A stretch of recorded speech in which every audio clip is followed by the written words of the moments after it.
more authoritative. So try to have a lower, stronger pitch.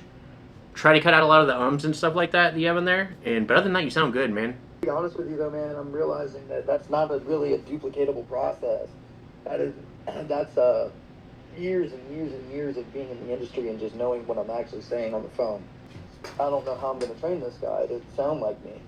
So I need to come up with a duplicatable process.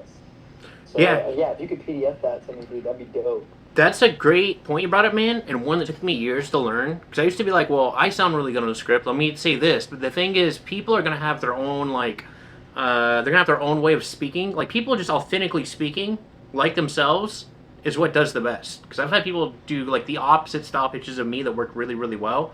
So generally what I do and how I train reps is, one, give them a structure. And say, for the first 2 weeks, read this. Then they can put their own meat on the bones. But here's how you actually train reps. Here's how you train reps into being able to speak confidently with conviction, to be able to handle objections or rebuttal as well, and that's through product knowledge. So as long as they understand what they're talking about, if you take 10 minutes a day, 10, 15 minutes a day to cover some form of training with them, if they genuinely understand what they're talking about, they'll be more effective on the phone. I know it's a thing where a lot of people say, well, you don't want them to learn a lot about it, we just want them to set the appointments. You can do that, but they're going to perform 4 times worse.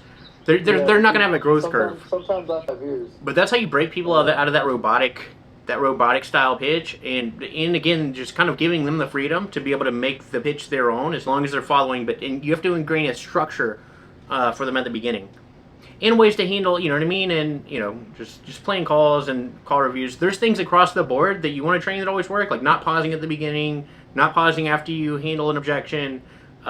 Those type of being short and condensed with your words, not overly talking.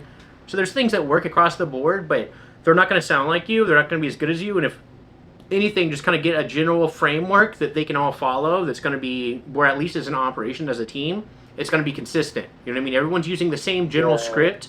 They all have the same processes. They have to put their notes in the same. The appointment quality is going to be the same. And that's the best way to do it to make it scalable.